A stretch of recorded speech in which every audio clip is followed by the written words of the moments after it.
పట్టించుకునే నాదుడే లేనట్టు BRS party పరిస్థితి గిట్ల అయిపోయింది. పాయలు పాయలు అవుతున్న పార్టీని కలిసిగట్టుగా చేసేది ఎవలో తెలియకుండా అయింది. రాజకీయాలలో 40 ఏళ్ల అనుభవం ఉన్న కేసీఆర్ సప్పుడు చేస్తలేడు. అటు పార్టీలో ఇటు కుటుంబంలో ఒక్కసారి కయ్యాలు మొదలవుడుతోని ఎటు చెప్పలేకపోతున్నాడు. పార్టీ మీద కవిత తిరుగుబాటు చేసినట్టు మాట్లాడు, లేఖలు రాసుడు, వేరే పార్టీ పెట్టేటట్టు అడుగులేస్తున్నది. కాలం గడిచే కొద్దీ కవిత రువ్వడి పెంచుతున్నది. జాగృతి పేరుతోని జంగు లేపుతున్నది. కేసీఆర్ బిడ్డే ఇట్లా చేస్తున్నందుకు బీఆర్ఎస్ పార్టీ ఉలుకు లేదు పలుకు లేకుండా అయింది. కార్యకర్తలు సోటామోట లీడర్లు ఆగమాగం అవుతున్నారు.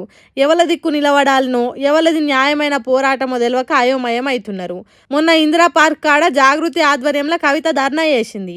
కేసీఆర్కు పీసీ ఘోష్ కమిషన్ నోటీసులు ఇచ్చుడు మీద లొల్లి చేసింది. దానికి బీఆర్ఎస్ పార్టీ లీడర్లంతా దూరంగానే ఉన్నారు. పార్టీ ఇట్లా అవుడుకు కారణం కేటీఆరే అన్నట్టు మాట్లాడిందట కొన్ని దిక్కులల్లా. దీని మీద ఎవ్వరు నోరు మెదుపుతలేరు. తెలంగాణ రాష్ట్రం వచ్చిన రోజును పార్టీ కలిసికట్టుగా ఎక్కడ చేయలేదు.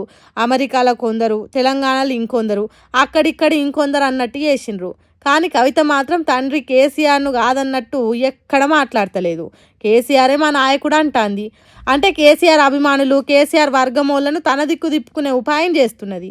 ఇంత జరుగుతున్న కవిత ఉత్తరము, కవిత ధర్నాల మీద ఎవ్వరు మాట్లాడొద్దని ఆర్డర్ ఇచ్చుడు తప్ప కేసీఆర్ దిద్దుబాటు పనులు ఏం చేస్తలేడు. ఇట్లయితే పార్టీల శీలికలు వచ్చుడు ఖాయం. సర్ది చెప్పి కలిసి నడిచేటట్టు చేయకుంటే కష్టం. కవితతోని ఇంకా కష్టం అని అంటుర్రు బీఆర్ఎస్ పార్టీ రాజకీయాలను దగ్గర నుంచి చూస్తున్నోళ్ళు. మరి బీఆర్ఎస్ పార్టీ ఎట్లా సరిదిద్దుకుంటుందో ముందే చూడాలిగా, ఏమవుతుందో ఏమో.